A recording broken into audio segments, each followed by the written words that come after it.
We just hit 50,000 subscribers here on YouTube. Maybe by the time you're watching this or when you finally watch this, we'll be at 100. But one of the questions I typically get over a long period of time is people asking, how do they become content creators here on YouTube? That's what I want to handle in this particular video and give you my experience as well and the things that I have learned over the almost 400 videos that are public on this particular channel. Let's get those credits rolling. When you are thinking of doing a YouTube video, the very first thing that you should think of is, what is a video going to be about? Some of the things that I will even mention here look very basic, and sometimes they feel like, what do you mean that is a step? But in order for you to actually make good videos, these are the steps that you actually need to take. Step number one is the story of that particular video. And when you were starting this particular video, that's exactly what I started with, telling you exactly what to expect in this particular video and who that video is intended for. This helps you to actually know exactly if you are the intended audience or not, because if you're not the intended audience, the thumbnail would have told you the title. Now the first few seconds are just to confirm that. And the reason you also do this is because you want to be able to have fulfilled the expectation of the viewer that you have. The biggest thing that you can ever do on this platform is to cater to one particular viewer who will feel satisfied by the time they are done watching your video.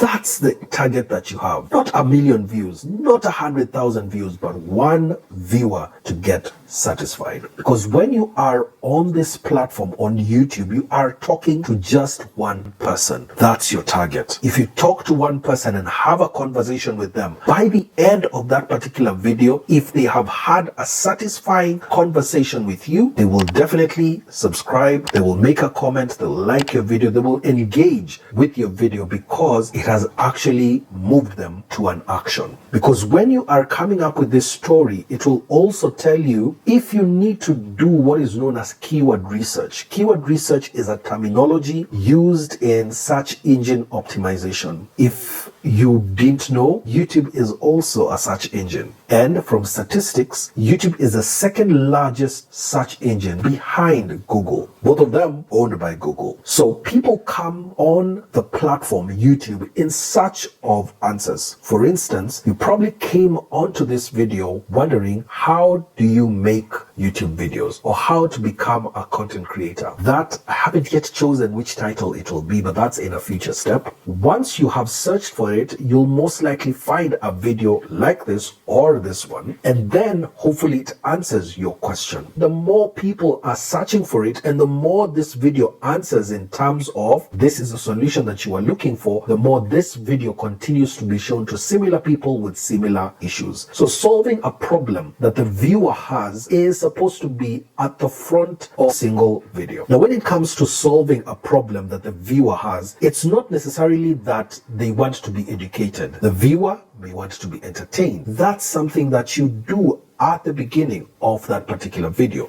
This is the point of this video. I want when people watch this video, they laugh. Or you want to inspire people. So when people watch this video, they are moved and towards a particular action. For instance, for myself, the whole point of this video is twofold. One, to educate new and upcoming YouTubers who want to get into the space and who are dreaming about the numbers that I probably have right now, or they're looking forward to the day when they'll be able to have 50,000 subscribers like I'm privileged to have right now, but also to inspire them as well that they can also get to this particular point with the things that they are doing. So it's those two things that I'm hoping by the end of this video that I'll have attained the targets that I set at the beginning of this video. Number two is to look at title ideas. You can have a very, very good video, but if you are unable to put a title that actually attracts people in, that tells them in summary what the video is about, then you probably look like you're stabbing in the dark, like you want to hit a piñata with your eyes eyes closed, that won't happen. It will be very difficult to reach your target, to get the views that you want if you are not good at writing titles. One of the places to actually look when you want to start creating good titles is to look at gossip columns. Some of them will actually give you good ideas on how to write an enticing headline. Even when you look at TV stations, when they are writing the headline for a story, this can give you ideas on how to be able to get the attention of the viewer who you intend to watch your video. Because if they don't read your title, they'll most likely not even click on your video. If your video is too long, who has the time? And then you need to understand that most of the time on mobile there is a truncated title. So a title needs to be short enough but compact enough to be able to attract someone to click on the video. If you can be able to do a video that is 50 characters or less, the better, because it will not be truncated. A good title is one that also shows up on a newspaper headline. Think New York Times or any other Vogue magazine, things like that. Those kind of titles are what you should actually bring onto your YouTube video. Something that evokes a desire, something that evokes some curiosity. Even titles that evoke some fear would be good to put on your videos. For instance, in this particular video, I can say, these are secrets that no other big YouTuber will tell you. That will be like, oh, where are these secrets that these big YouTubers are not telling us?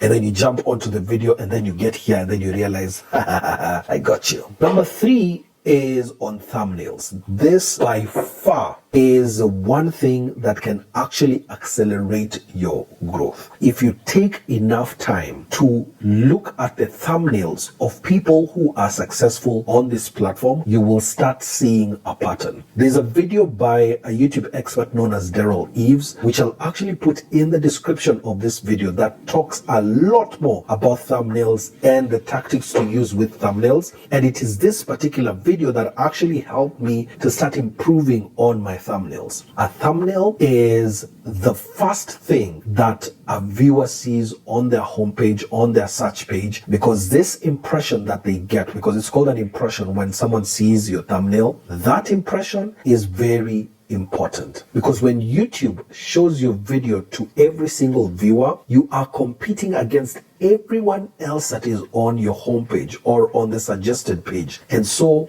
your thumbnail must do one important thing to stop the scroll. If someone is scrolling on their homepage, they need to stop when they get to your video. If they don't do that, then you miss that potential view. And the better your thumbnail, the more striking your thumbnail, the easier it is to stop the scroll. So that when you now mix a really good thumbnail with a very good title, then you actually start getting views.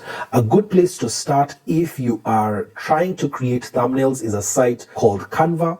I'll place a link in the description below. You can sign up. In fact, for me, what I actually went ahead and did was pay for Canva Pro, because it opened so many other things that the free one doesn't have. But when you're starting off, it's okay to just start with the free version and use that. And for so many people, you'll never need to use the paid version. But if you want to fully unlock the power of Canva, then my friend, just pay the $57. It's for a whole year. Pay and forget. There's nothing else you need to buy on the platform. In fact, just as a small aside, that's what I'm currently using in order to be able to create content every single day, and there'll be a whole video about that. I hope I remember. If I don't remember, just place it in the description. You were supposed to show us how to create 30 days content in one day. Let me know. Now remember, up until now, we haven't even touched the camera. So now number 4 is to create a summary or a script of the video that we want to create. Most of us, we don't even know what the video is going to be about. And for so many people, especially if you're on video 0 and you haven't yet put the first video up, that's okay. And even sometimes when I'm advising people on what to put up on the channel, sometimes I just say upload anything, because for so many people, it's that step of picking something that you have on your phone and then placing it on the internet. That's their biggest problem. We feel like someone is judging us when in actual sense, people really don't care. When you're getting onto the video script, there are two different ways of going about it. Of course, there's a third way, which I'll talk about, hopefully.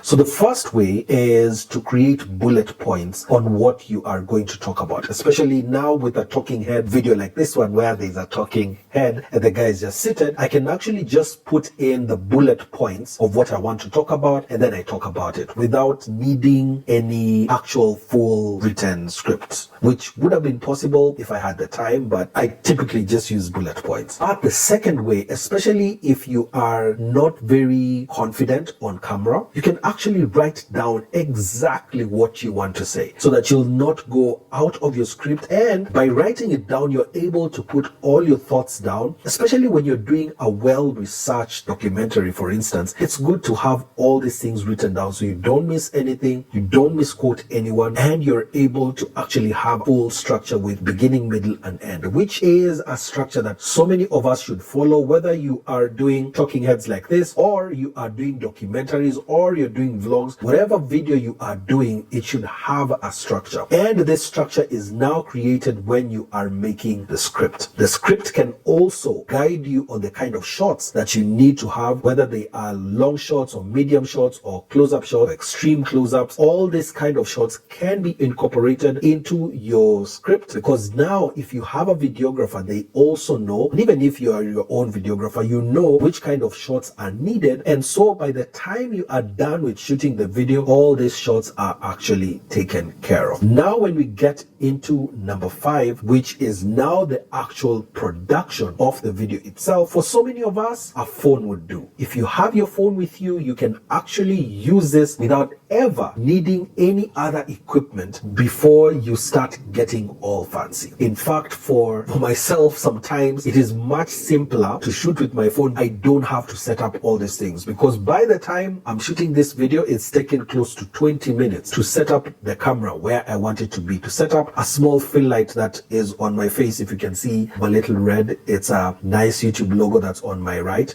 And then the light coming in on this side took some 5 minutes to set up. All this setup time can probably mean the difference between the motivation you had shooting that video and the lack of motivation. So you need to go the extra step of keeping it as simple as possible. If you can, when you are starting to shoot and you're shooting using your phone, shoot during the day. You can go near a window or just outside the house and shoot using natural light. For people that I know, and one of my good friends, Rosina, actually started by using her phone and then placing it next to the window and facing the window, and the light is hitting your face, because that's really important. Then just doing the makeup like that. And where she is right now, one of the largest content creators in this country with over 700,000 subscribers, and she started with her phone. I actually did an interview of her when she was at 350,000 subscribers. I'll place it in the card above and you can go and watch that once we are done with this. But now the very important thing here is to make sure that all the clips that you do, especially with your phone, are short clips.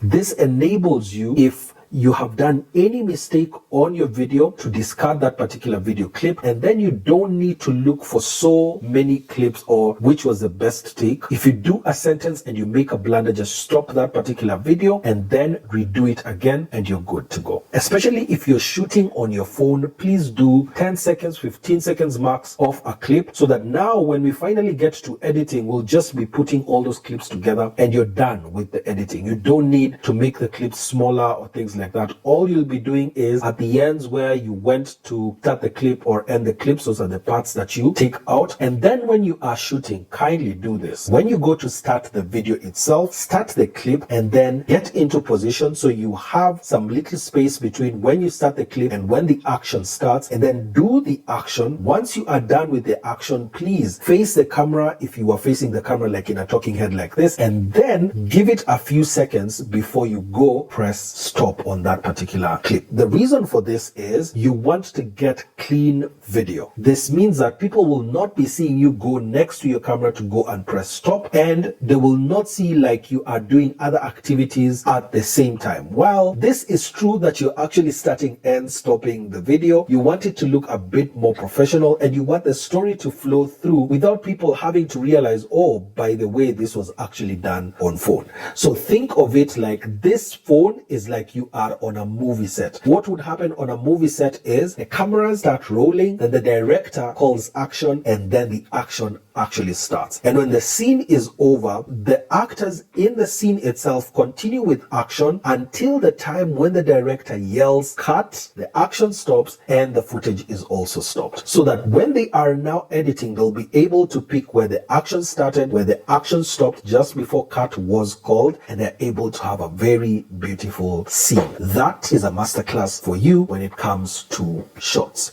Because now number 6 is B-roll. This, as you have already seen in this particular video, we've put in a lot of B-roll. And the reason for this is B-roll helps to tell this story a bit more fully. When you are watching a full talking head like this one, sometimes it can get boring. And so for an editor, one of the things that they want to do and they need to do is to keep you as a viewer watching until the end. That is really important when you are doing a video like this, to keep the attention of the viewer. B-roll is actually used to flourish the story, to actually tell a full story, to give action, to change the scene, so that when you are watching, you see something new has come in, see something else has come in, and all the shots that are coming in must be in aid of the story being told, so that you're not trying to tell a story on this side and the footage is of another thing altogether, and so that would confuse the person who is watching. And then we get to number 7, editing. This is where the story is fully understood. In the editing room, you can actually put in a story all beautifully from beginning to end, and that helps you to be able to convey the message that you want to convey to the viewer and evoke the emotions that you want to evoke in your viewer. If it is sound design, which is actually putting in audio, music, things like that into the story itself to make the story get elevated, you actually do it in video editing. You can use different programs to edit your video. The most that I would recommend for so many people who are starting off and you want for free, you can actually use an app called CapCut. They have a desktop app, they have a mobile app, and it's really powerful to be able to use it. Sometimes I mix it in with all the other programs that I use, because there are some effects that are on CapCut and not on any other app, or you have to pay for them. So this is an app to use. One thing that CapCut have done, they have also integrated with TikTok. You can be able to use it, especially because it has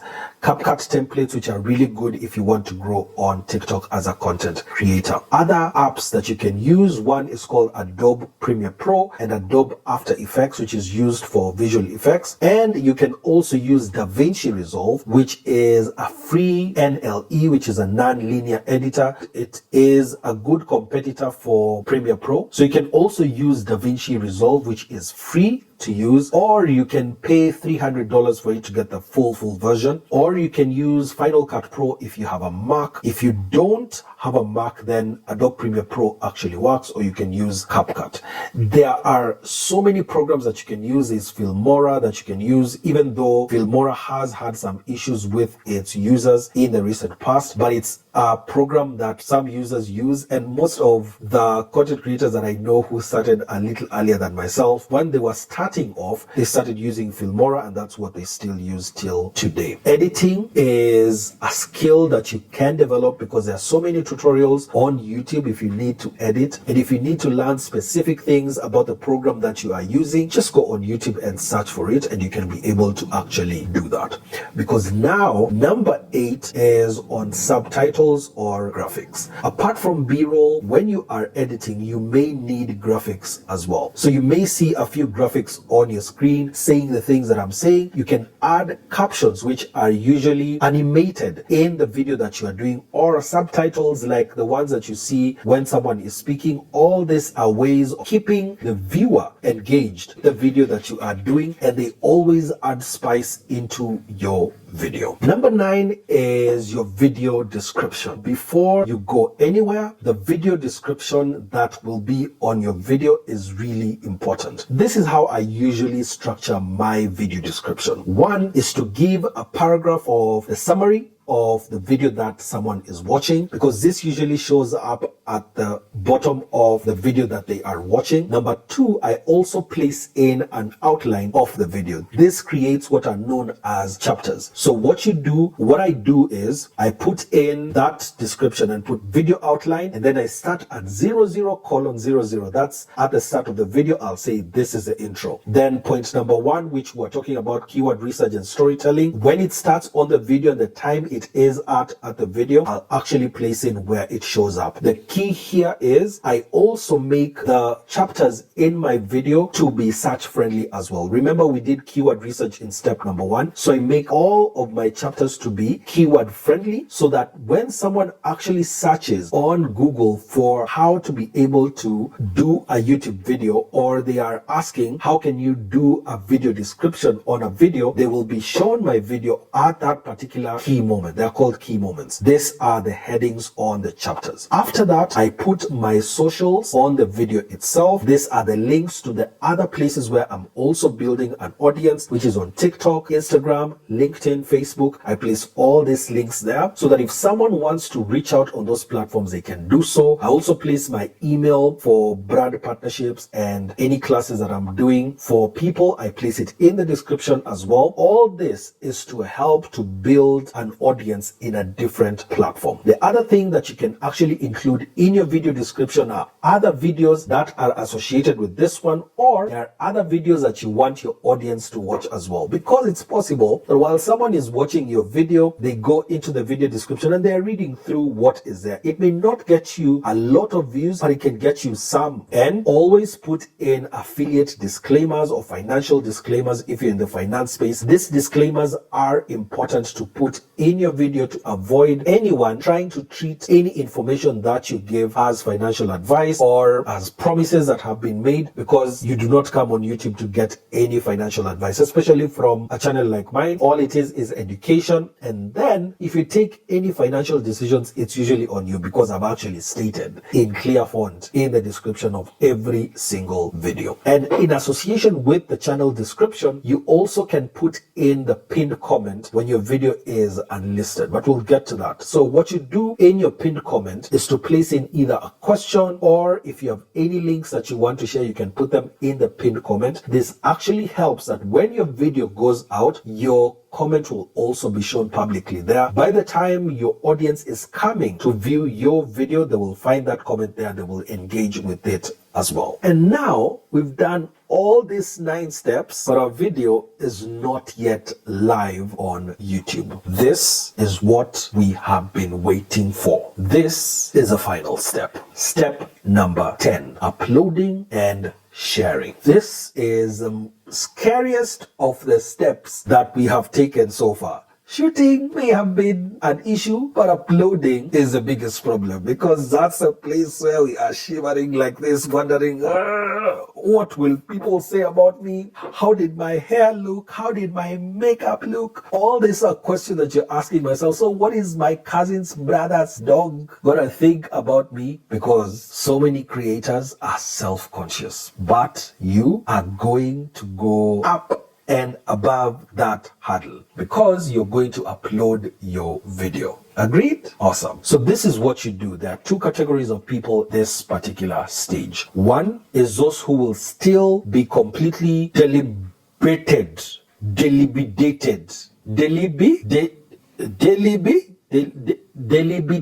Please put the spelling in the description. I've tried using a long word. These are people who will be paralyzed by fear even after they have gotten to this particular step, but still upload. What you can actually do is place it as unlisted. The step of uploading, even though you are fearful, is a huge one. Even if no one else gets to watch that particular video apart from yourself, the fact that you uploaded on your YouTube channel is a huge step. Congratulations. That is half of step number 10. In fact, when you are uploading your videos, this is what you should do. Please make sure that you first upload it as unlisted. That also allows for the video to do what is known as encoding to HD, so that you don't upload your video and then it's only showing thing in 360p. We don't want people to see a video in 360p. We want them to see it in 1080p and hopefully in 4K. Just upload it fast as unlisted. And then the next step after you have done this is to fill in the channel description, to upload your thumbnail, to put in the correct title, do your tags, to put it in the correct playlist. All this is done as your video